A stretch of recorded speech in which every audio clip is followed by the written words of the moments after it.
materiales, como por ejemplo videos y otros que podrían resultar interesantes para el desarrollo de la clase. La idea es, como siempre decimos, y más aún con el tema de la virtualidad, es fomentar lo que llamamos el aprendizaje colaborativo, es decir, si es que yo nomás hablo, evidentemente de que ustedes se van a aburrir, van a poner seguramente eh, para escuchar ahí lo que estoy diciendo y más nada, ¿verdad? Entonces, la idea es que cada uno de ustedes pueda colaborar, eh, ya sea con preguntas, con comentarios o con lo que crean necesario para poder ir avanzando en el desarrollo de la clase. Inicialmente, nuestras clases, según el calendario, según lo que me habían pasado, tienen que ser los viernes y los sábados. Mañana, por ser feriado, me comentaron que no vamos a tener clases, entonces nos estaríamos reuniendo de vuelta la próxima semana. Tenemos que establecer, yo voy a poner un pequeño cuestionario para que ustedes indiquen la hora en la cual podríamos estar conectándonos. Si la clase fuese presencial, me aguardan un ratito, voy a mirar un poquito lo que me habían mencionado. Eh, un ratito, si la clase fuera presencial, las clases debieran ser los viernes de entre las 18 y las 21 y los sábados entre las 8 y las 12 del mediodía. Como ustedes supondrán, hacer una clase virtual o a distancia o una videoconferencia desde las 8 de la mañana hasta el mediodía para los sábados y desde las 18 hasta las 21. No es que sea imposible, pero es un poco complicado teniendo en cuenta varios factores. Uno de ellos es el ancho de banda que necesitamos utilizar, cosa que vamos a estar hablando justamente como una de las características esenciales dentro de cualquier conectividad. Y así también la cantidad de megas que uno requiere para poder hacer una videoconferencia de semejante magnitud. Entre 30 y 45 minutos estamos hablando de que son más de 200, 300 megas aproximadamente, si no tiene video. Es decir, si es que evitamos el tener que activar las cámaras e interactuar de esa forma, ¿verdad? Si es solamente algún tipo de gráfico o proyección que se esté haciendo, entonces estamos hablando de que dar una clase de 2 o 3 horas podría llevar unos gigas de conectividad. Entonces es un poco complicado el hacer semejantes cosas. No sé si es que ustedes qué opinan al respecto. Les escucho un ratito, a ver.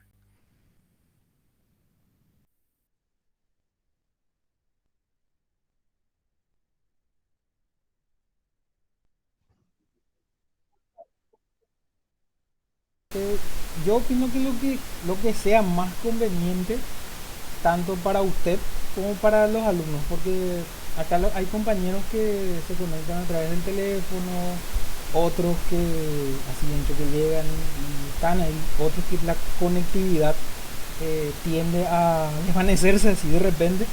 Yo creo, yo voto al menos por si es que podemos hacer solamente tareas los días sábados, dejar unas tareas o como dijiste el cuestionario y desarrollamos los días viernes. No sé qué opina usted y qué opinarán mis demás compañeros. Sí, buenas noches. Sí, justamente un punto complicado en este caso es con respecto a los días sábados especialmente, ya que hay compañeros que trabajan esos días. Entonces sería interesante que nos podamos organizar con respecto a cómo podemos encarar las actividades de la materia con respecto a los días sábados. Sí, así mismo es como lo están indicando. Justamente cuando las clases eran presenciales y teníamos aula allá en el local que está en el centro, muchos de los compañeros no podían asistir los sábados justamente porque estaban trabajando, ¿verdad? Entonces les dificultaba la posibilidad de acceder a la clase porque no tenían permisos, porque no podían llegar a hora, etcétera. Entonces, algunos compañeros lamentablemente tuvieron que dejar la materia porque no podían ni por la cantidad de ausencias que estaban teniendo, no podían seguir, ¿verdad? Entonces la idea es justamente conversar entre todos y encontrar lo que mejor se adapte a nuestras necesidades. El compañero planteó que tengamos clases los viernes y sábado. Lo que vamos a hacer es entonces alguna forma de alguna tarea o alguna forma de que podamos marcar la presencia de cada uno de ustedes, porque justamente hay que dejar constancia del acceso que ustedes tengan a la plataforma para que eso les represente su para la lista, ¿verdad? En síntesis, para tener presente o no, ¿verdad? Entonces, tenemos que, como dijo el compañero, a lo mejor esa puede ser una alternativa. Yo planteé que esta primera clase sea a las 19 justamente para tratar de adaptarnos a la mayoría que estimo que muchos de ustedes está saliendo de su trabajo, incluso algunos podrían estar inclusive en sus respectivos trabajos, ¿verdad? Entonces, yo voy a poner unos cuestionarios, unas encuestas para ver cómo podemos hacer. Y un planteamiento es lo que dijo el compañero, creo que Juan González, indicando que las clases sean o la videoconferencia sea los viernes y los sábados algún tipo de tarea que implique que ustedes tengan que conectarse y resolver algún tipo de situación, marcando de esa forma su asistencia. No sé qué opinan los demás compañeros, a ver si tienen alguna otra idea o parece que esto podría ser lo correcto. Buenas noches, profe. Yo estoy totalmente de acuerdo con el compañero Juan de desarrollar los viernes, hacerla de este modo y posteriormente los sábados hacer la tarea, ¿verdad? Como estaba mencionando él. No sé, ¿alguien más tiene algo que decir? Buenas Yo, noches, compañeros. Yo también estoy de acuerdo al horario que estamos diciendo, los días viernes conectarnos y tener los trabajos para los días sábados. O sea que los trabajos del día sábado serían entonces asincrónica. Sí, la idea sería que la reunión virtual sea los viernes inicialmente y los sábados estaríamos poniendo algún tipo de tarea en un periodo entre las 8 de la mañana y el mediodía para que ustedes puedan conectarse o bien podemos ver un periodo más extendido para que tengan ustedes también tiempo a completar. No van a ser, la idea es la siguiente.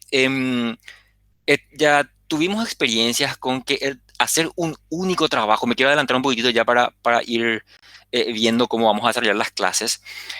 Ustedes tendrían que tener un trabajo académico, un trabajo de investigación que tenía, no recuerdo, 20 o 30 puntos.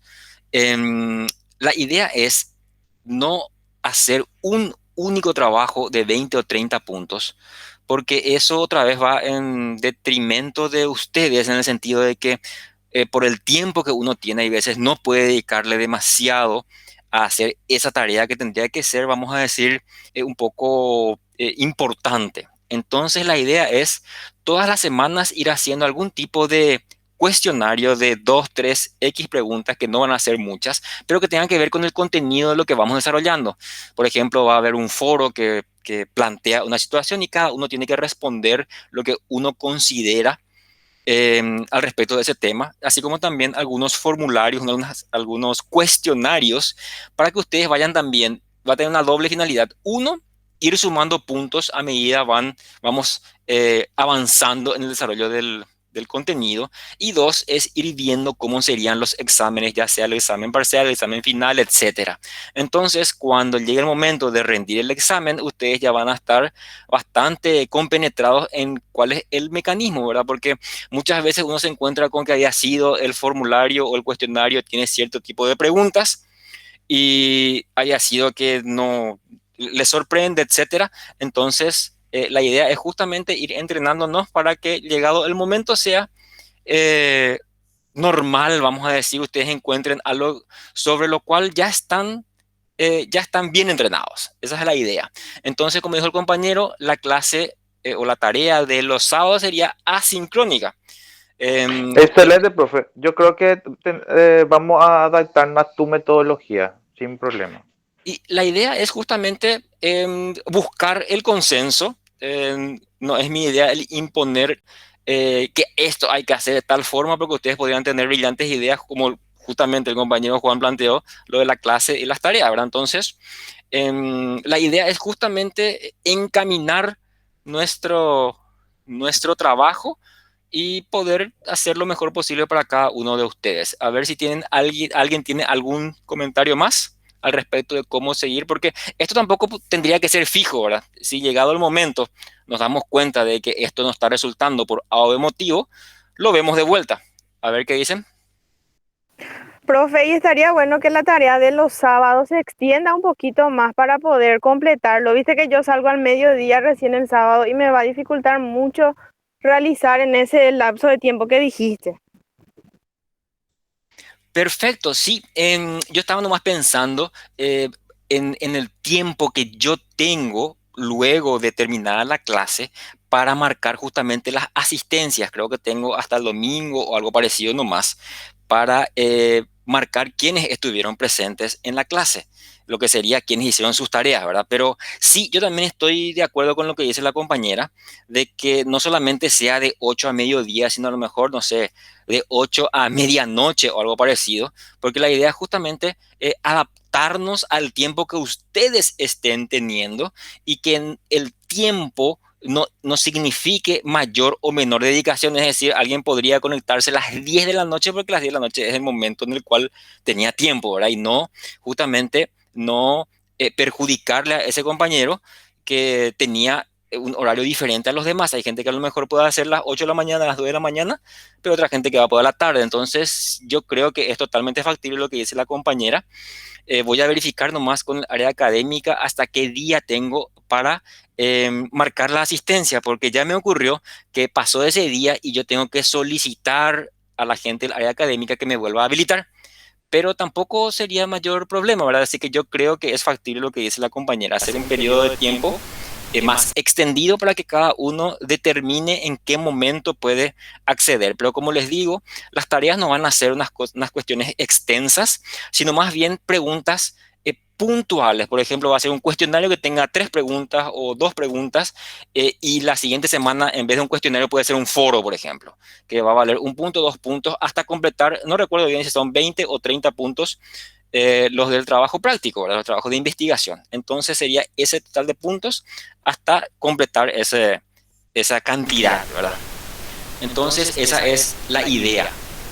¿Cómo vamos a ir desarrollando las clases? Vamos a tener material de consulta, vamos a decir un material guía que tiene que ver con o está relacionado con la bibliografía que vamos a utilizar. Normalmente es Andrew Tannenbaum, Stalin, por ejemplo, Somerville o semejantes, y también algún trabajo que vayamos encontrando que pueda ser interesante, porque como sabemos, la tecnología pues avanza rápidamente. Como dice la ley de Moore, cada 18 meses la tecnología tiende a cambiar y a pasos agigantados. A ver, un ejemplo típico clásico son los teléfonos celulares. Siempre pongo ese como ejemplo porque es, vamos a decir, lo que prácticamente todos conocemos. Un teléfono celular que compran hoy, en este mes, normalmente tiene un plan o tiene un contrato de 18 meses o de 12, entre 12 y 18 meses. A los 18 meses, ustedes ya notan, por ejemplo, que la batería de su teléfono empieza a durar ya menos. Cada vez dura menos tiempo. También a los 18 meses o menos de 18 meses, aparece un nuevo teléfono, una nueva versión del teléfono o, ¿por qué no?, una nueva versión del sistema operativo que le da nuevas funcionalidades al teléfono. ¿Por qué hablamos del teléfono? Y porque el teléfono celular al menos, pues dejó de ser solamente un teléfono, dejó de ser un aparato que sirve para hablar. De hecho, es un aparato que se utiliza en menor proporción para hablar. El teléfono casi no se usa para hablar. Desde que se implementó la posibilidad de enviar mensajes de audio, eh, no son muchas las personas que se encargan o que hacen llamados telefónicos. Más bien son personas, vamos a decir, de cierta edad que todavía no les gusta mucho eso de enviar audio o de hacer algún tipo de videoconferencia, etcétera. Entonces son esas las personas que siguen llamando por teléfono. No sé si eso les ocurre a ustedes. ¿Qué dicen al respecto? Suele ocurrir, profesor, especialmente con las personas ya de mayor edad o personas adultas. Suele suceder a menudo. Sí, Así así es, mismo. Sí, también ocurre el caso de los mayores de edad, como dijo el compañero, que como no están acostumbrados a escribir y demás, hay mayores que no pudieron terminar los estudios, entonces hacen lo contrario, envían puro audio y nada de escrito, y lo mismo para recibir, esperan los audios y no nada escrito. sí, así mismo como están diciendo. Y es más, creo que hay unos cuantos memes en donde se ve una persona que dice escribiendo, luego de 5 minutos sigue diciendo escribiendo, media hora sigue diciendo escribiendo y después termina diciendo ok, ¿verdad? Em, es un poco, a mí me cuesta un poco escribir por el tamaño de las letras en el teléfono, etcétera. Entonces, si es vía web, es mucho más práctico, pero efectivamente es así. Hay mucha gente que se acostumbra a enviar más audios que escribir. Y sí, así mismo es. Por eso damos como ejemplo esta tecnología, porque el teléfono no solamente sirve para hablar, prácticamente no sirve más para hablar, sino para comunicación de otro estilo, asíncrono podríamos llamar, porque uno puede hacer diferentes tareas. En el año 95, vamos a poner alguna referencia de algún momento dentro de nuestro portal acerca de un libro muy interesante que se llama Ser Digital.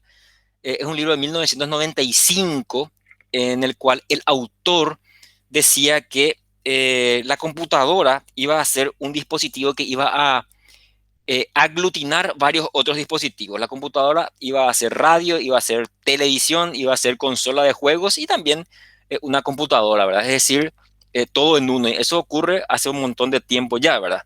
Y no solamente una computadora, ahora estamos hablando de que hay otros dispositivos más pequeños que hacen exactamente eso. Un teléfono, una tablet, una notebook. Em, Porque la idea pues es la movilidad. Ese va a ser uno de los temas bien interesantes que vamos a tratar dentro de nuestra clase, la movilidad. Porque uno pues, ¿qué ocurría antes? Si le preguntan a sus padres o a gente, vamos a decir, de más de 45 años, pregúntenle cómo funcionan o funcionaban los teléfonos de línea baja. A lo mejor alguno de ustedes tiene todavía en su casa, pero ya no es frecuente. Ahora prácticamente todo es teléfono de línea alta que le dicen, que es básicamente un teléfono celular, pero que se utiliza, vamos a decir, en la casa, o un celular propiamente, ¿verdad? De tecnología 3G, 4G, 5G, etcétera. ¿Cómo era el tema con los teléfonos de línea baja, cableados? Había un teléfono conectado a una toma. Una característica interesante de esos teléfonos era que no necesitaban corriente. La corriente venía justamente por el mismo cable, que es un cable de cobre, de muy bajo voltaje, a no ser que, por ejemplo, justo alguien esté llamando y uno tocaba el cable y el cable, por ejemplo, estaba pelado. Estábamos hablando como que 100 watts aproximadamente pasaban por ese cable, ¿verdad? Para hacer sonar el timbre que tenía el teléfono. Uno cuando estaba en su casa lo podían ubicar. Llamaban por teléfono a la casa: hola, ¿qué tal? ¿Está fulano? No, no está fulano, salió. Ah, bueno, le pueden dejar dicho que le llamó fulanito. Entonces, esta persona solamente podría ser ubicada cuando estaba en su casa. Si es que estaba en su casa solamente un par de horas, era mucho más difícil ubicarla a esa persona. Era totalmente diferente a lo que es ahora. Ahora uno lleva su teléfono celular incluso al baño, y en el baño, mientras uno está bañándose o mientras uno está allí, suena el teléfono y ocurren ciertas situaciones y es que uno no atiende el teléfono por algún motivo. O se recibió un mensaje de texto y esa inmediatez que nos generan estas tecnologías hace que uno envíe un mensaje y espere una respuesta en contados minutos. Eso, por supuesto, no ocurría cuando la tecnología era otra, como por ejemplo, estamos hablando de la línea baja. En el momento en el cual uno llamaba, si estaba la persona, podía conversar con ella, y si no, o podía sonar el teléfono un montón de veces. Para eso mucha gente, muchas familias compraron un contestador automático. Esa era la solución. Entonces uno podía dejar un mensaje grabado de que llamó, se registraba la hora. Y bueno, esa era la forma de contactar con la gente.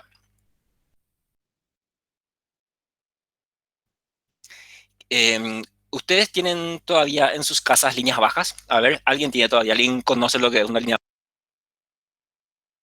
o lo que se denomina o nosotros le llamamos línea baja? ¿Alguien tiene todavía en sus casas o en sus trabajos?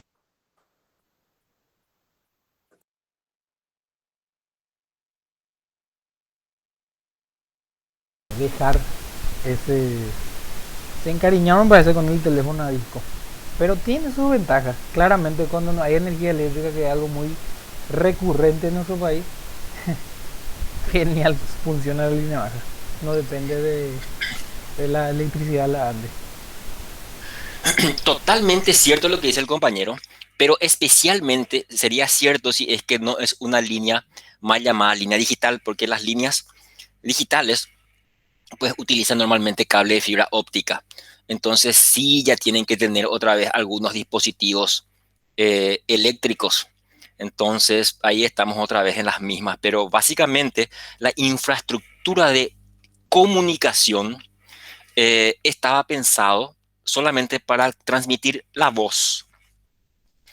Es por eso de que no sé si es que conocen, vamos a mirar un poquitito, un ratito, a ver quiénes conocen o no los que eran los modems. A ver, vamos a mirar un poquitito y comparto.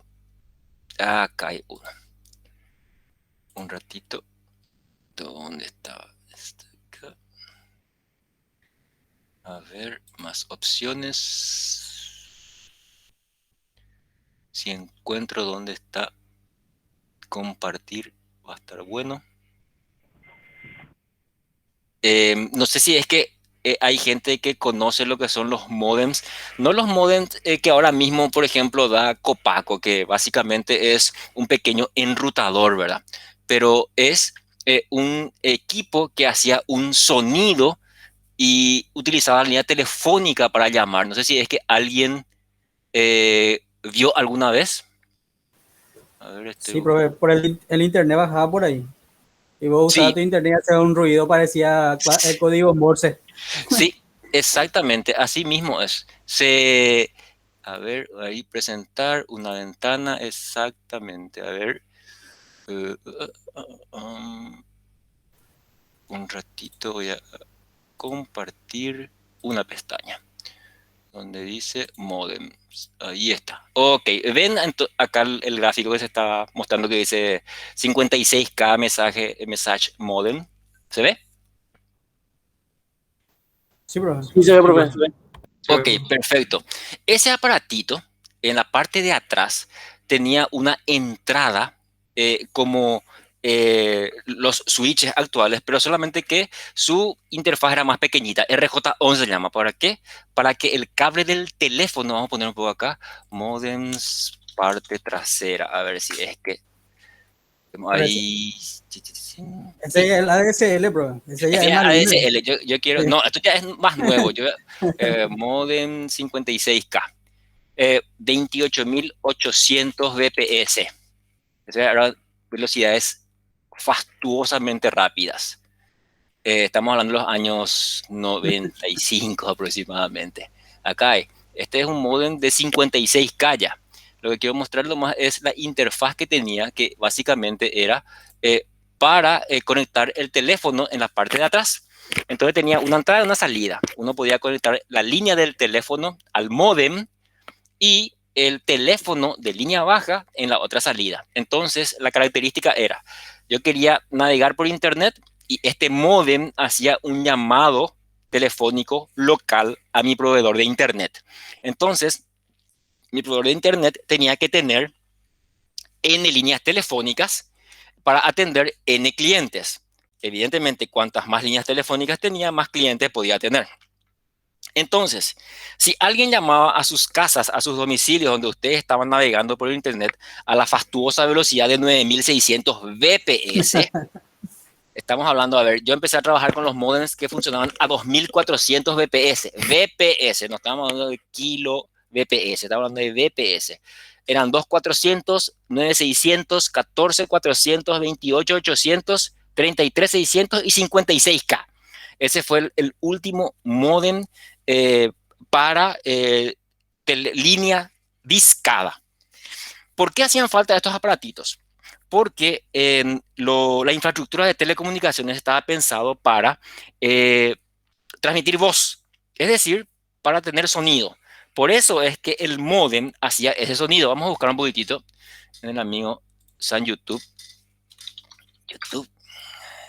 Entonces vamos a poner acá sonido modem. Ahí está, dial-up. Ahí. Sonido modem dial-up. A ver.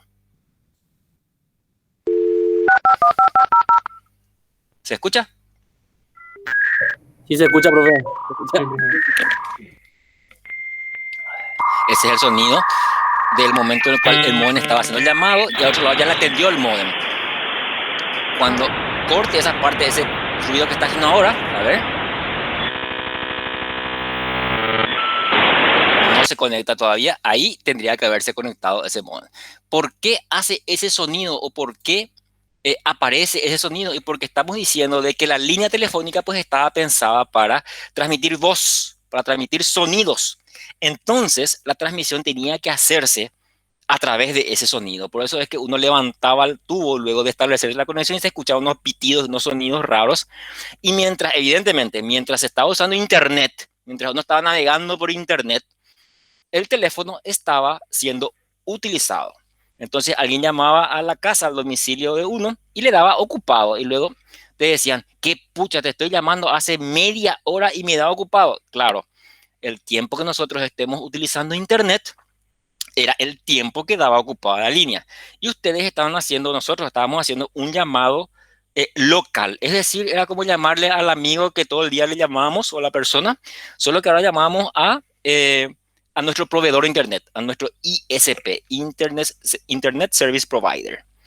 Esa tecnología evidentemente que tenía sus ventajas en el sentido de que era barata.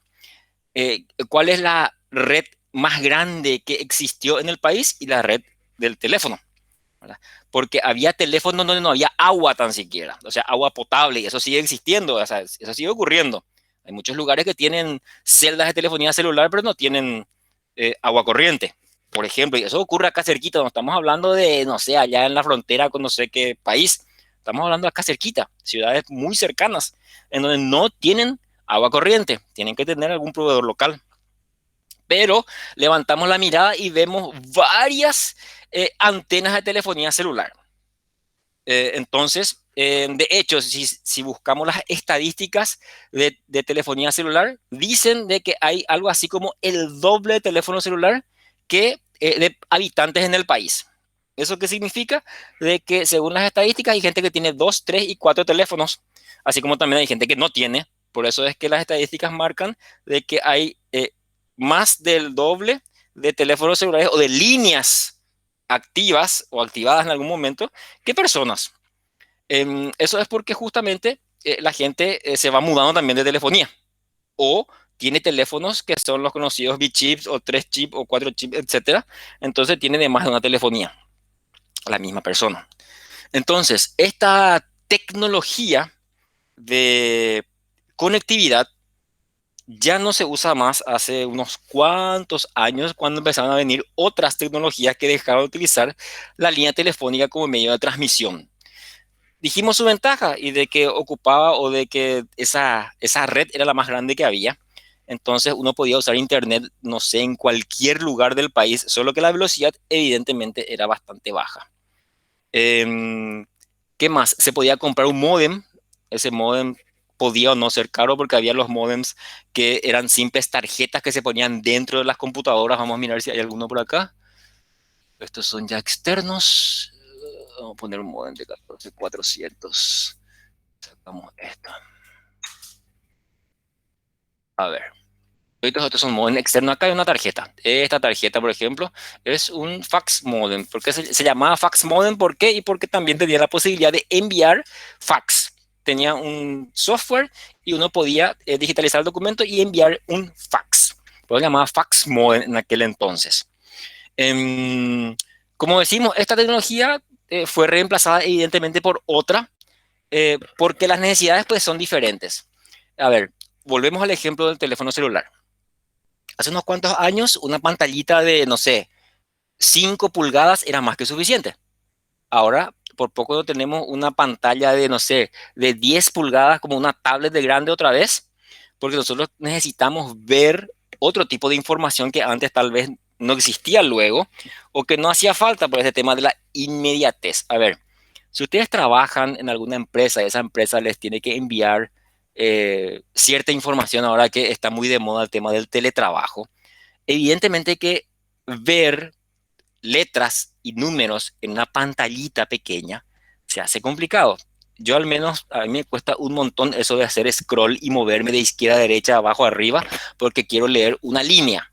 Entonces, evidentemente que la pantalla en donde estoy leyendo tiene que ser lo más grande posible. Entonces, ¿qué significa? Que un teléfono celular no podría estar utilizando para ese tipo de cosas. Menos aún para edición de un texto. Muchas veces uno por necesidad, evidentemente, lo que hace es utilizar el teléfono celular para editar un documento, por ejemplo.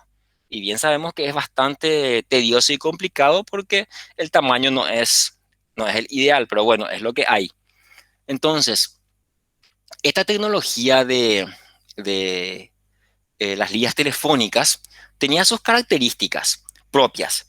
Dijimos que estaba pensado para transmisión de voz. ¿Qué significa eso? Que hay ciertos sonidos que la línea telefónica no puede transmitir. ¿Y por qué no puede transmitir? Y por qué no escuchamos luego. A ver, saben la existencia de los silbatos, estos que son para perros, ¿verdad? Sí, profe.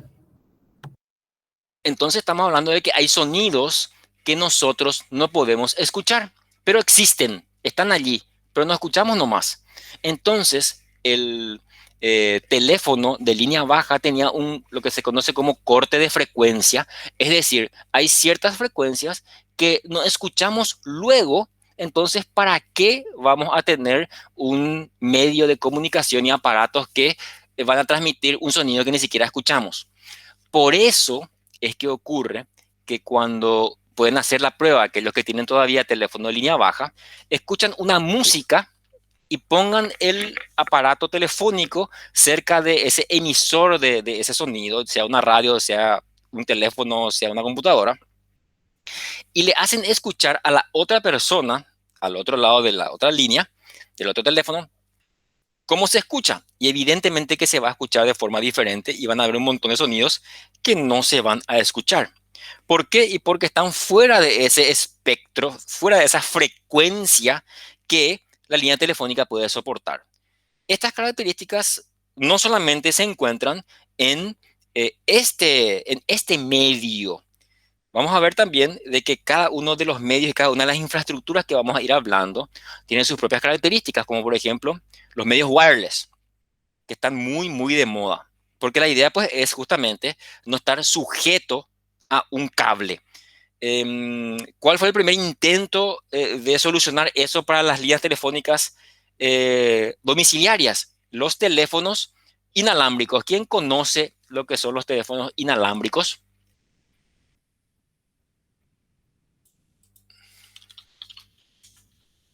A ver.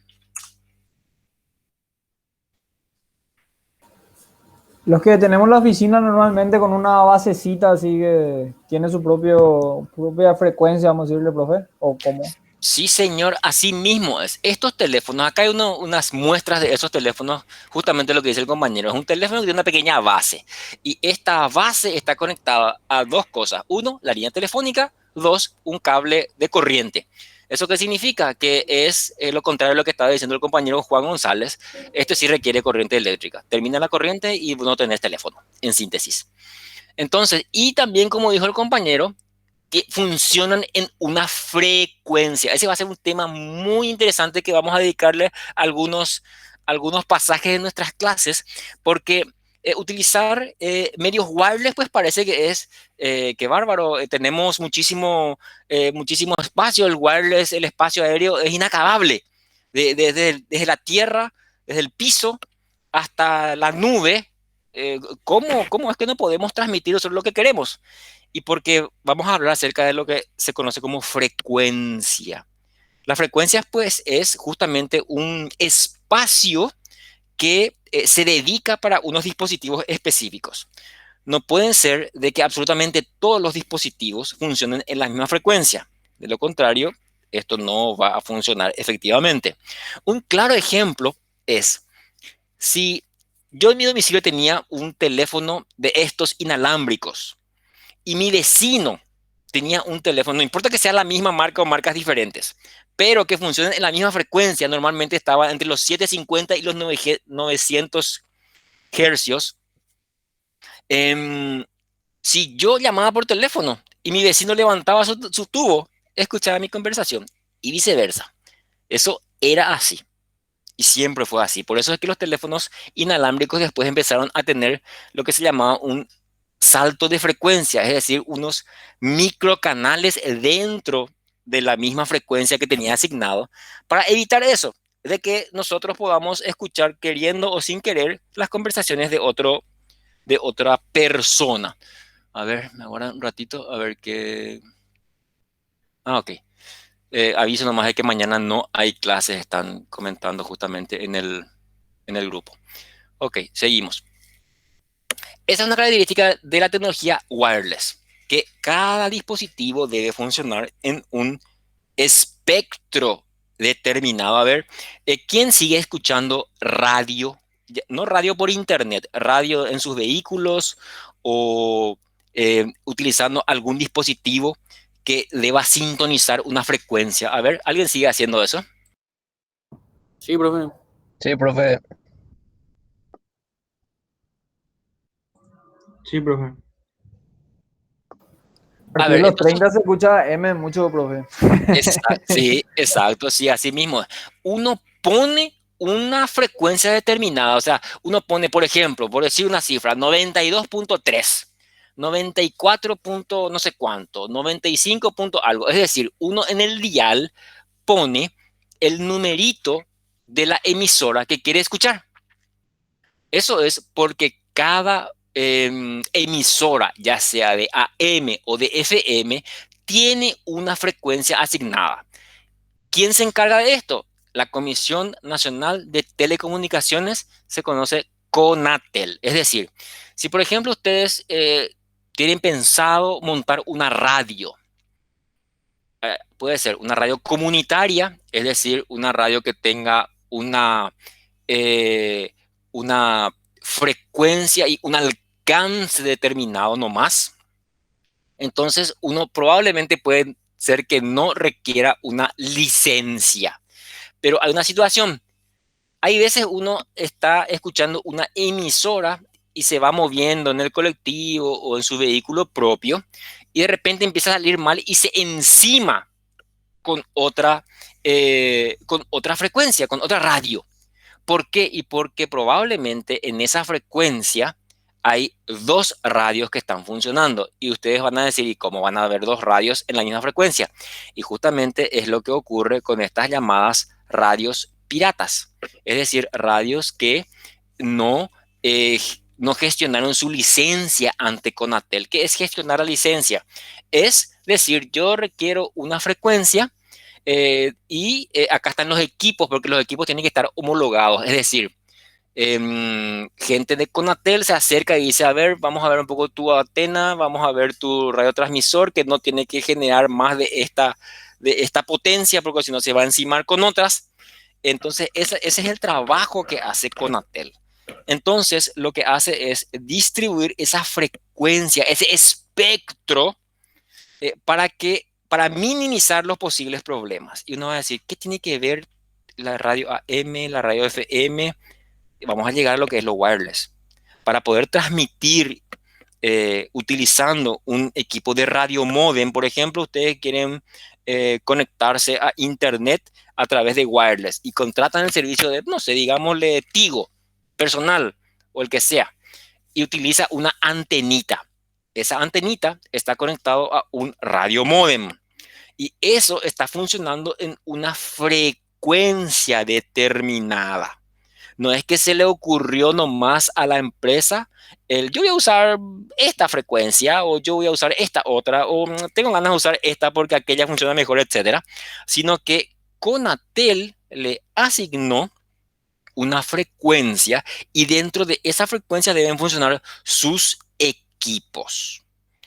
Por eso es que estamos diciendo de que es tan interesante esto de las frecuencias electromagnéticas que tenemos que utilizar. Por ejemplo, otro dispositivo que utiliza una frecuencia electromagnética son los equipos de rayos X.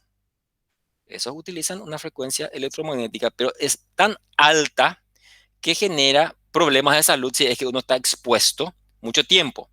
Por eso es que no sé quién se hizo en alguno de estos tiempos, se hizo algún tipo de rayos X.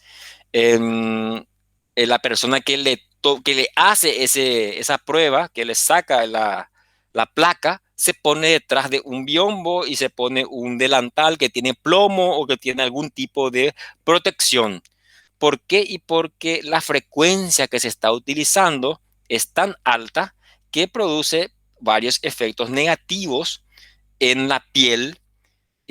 Hay gente que es mucho más sensible a ese tipo de frecuencias y se le enrojece la piel, etcétera. Lo mismo ocurre con, por ejemplo, los cables de alta tensión.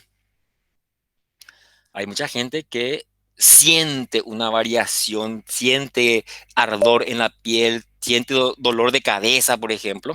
Entonces, eso tiene que ver justamente con las frecuencias electromagnéticas que se generan. Y prácticamente todos los dispositivos generan frecuencia electromagnética. Normalmente es muy bajo, nomás por eso no nos vemos afectados. Por ejemplo, la tele, el microondas, cualquier dispositivo, la radio genera frecuencias electromagnéticas. Por eso es que normalmente se suele decir de que cuando no se va a usar, se apague. Esa es una característica también de cualquier dispositivo electrónico, electromagnético. ¿Cómo vamos hasta acá? Profe, esas frecuencias, por más que sean pequeñas, por ejemplo en la radio, la tele, comúnmente cuando uno está enfermo o debilitado suele sentir como que le altera mucho. Sí, sí, justamente hay gente que es luego más sensible. Por eso, por ejemplo, cuando hay casas o domicilios, vamos a decir, de construcción antigua, cuando no se tenían en cuenta ciertos parámetros de seguridad, los cables están todos expuestos y generan mucha interferencia, generan mucha sensación en el cuerpo, mucha sensación de ardor. Hay gente que se marea. ¿Por qué? Porque los cables están completamente expuestos en muchos casos. Vamos a hablar también acerca de la importancia del aislamiento en los cables, porque no sé si suelen ver, pero hay veces nos encontramos con que el cable de red está atado con algún cintillo o cosas parecidas, con algún organizador, al cable de power, al cable de corriente, ¿verdad? Y luego se pregunta uno, ¿por qué se quemó? ¿Verdad? Y es fundamental el tema de la separación que tiene que existir entre ese tipo de cosas, ¿verdad? Pero es normal ver con algún organizador de cable que esté todo junto, el cable de power, con el cable de red, con el cable VGA o HDMI, todo está junto muchas veces.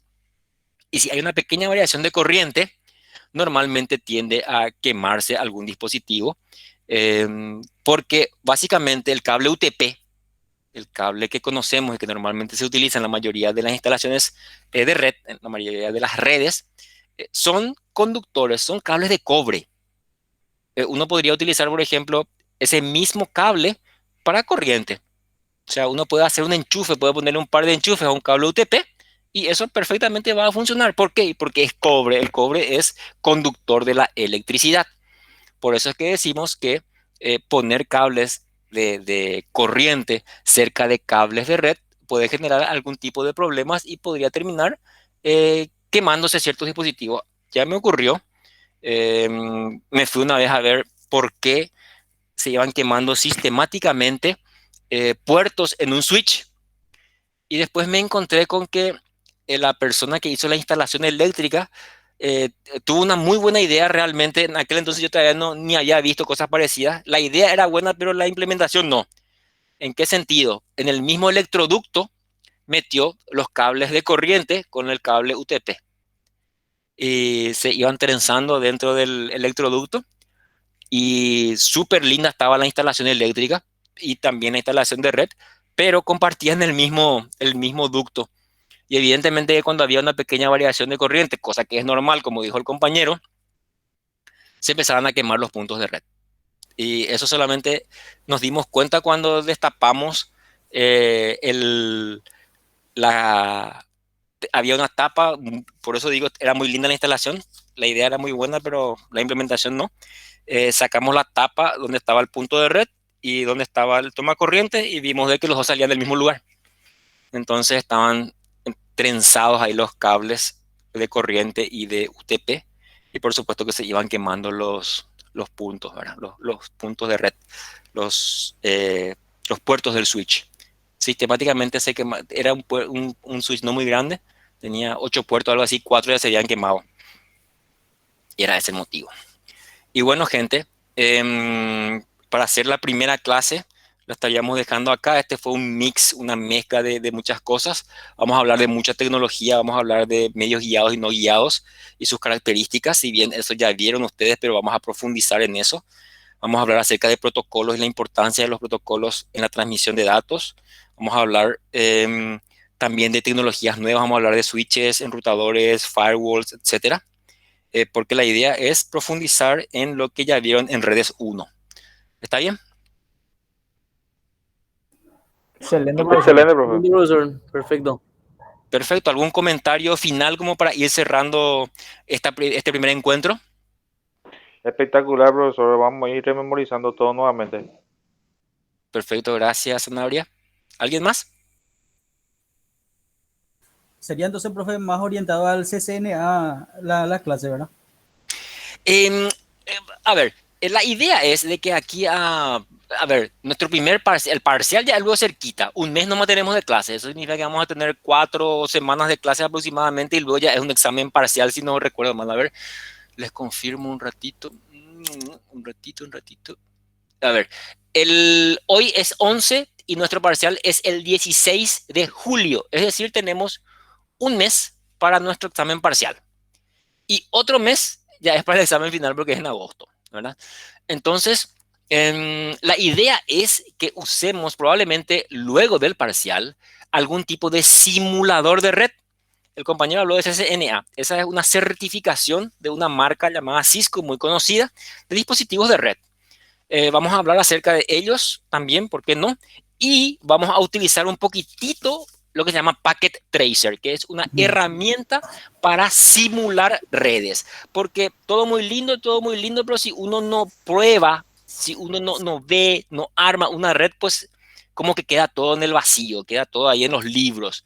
Entonces la idea es armar unas pequeñas redes que tengan 2, 3, 4, 5 máquinas, 2, 3 switches, 1 o 2 enrutadores y ver cómo efectivamente se hace el paso de información entre un dispositivo y otro. Esa es la idea. Entonces, respondiendo a lo que preguntó el compañero, la idea no va a ser, vamos a decir, orientarnos a lo que es CCNA, porque en el sentido de que ellos tienen muchísima práctica desde no sé qué clase y utilizan justamente Packet Tracer, pero la idea es, vamos a hacer algunas prácticas, vamos a hacer prácticas con máquinas Windows, con máquinas no Windows y con Packet Tracer. Hay otros simuladores de red muy buenos, pero el que es más sencillo de descargar e instalar es Packet Tracer. Después hay otro que se llama GNS3, que es buenísimo. Se pueden poner hasta máquinas virtuales, etcétera, pero es mucho más complicado porque hay que descargar la imagen del equipo que queremos simular. Por ejemplo, queremos utilizar un switch, tenemos que buscar la imagen de ese sistema operativo. Lo mismo un switch, un firewall, un enrutador, tenemos que descargar la imagen como si fuese un equipo de verdad. Y es mucho más, requiere mucho más de hardware y mucho más tiempo. Entonces, lo dejamos hasta aquí, gente. Por favor, se cuidan mucho y ni bien tengamos la plataforma disponible, allí van a encontrar ustedes ya el primer cuestionario que va a ser con respecto a la clase propiamente y cómo vamos a seguir avanzando. ¿Le parece bien? Perfecto, profe. Perfecto, Sí, profe. profe, Sin ¿y problema. cómo seguimos con mañana, profe? ¿Vamos a tener clase No, o cómo hacemos? mañana no hay clase porque mañana es feriado.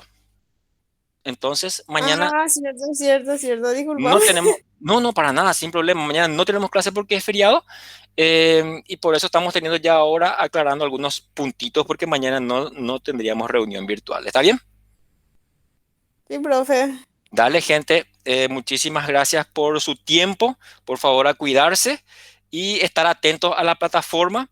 que espero ya para el lunes tener acceso a ella. Muy buen fin de semana y a cuidarse. Gracias, igualmente, profe. Gracias igualmente, profe. Gracias, profe. Gracias, hasta Gracias, luego, profe, profe. igualmente para usted. Buen fin de semana. Gracias, profe. Gracias a todos, buenas noches, hasta luego. Gracias,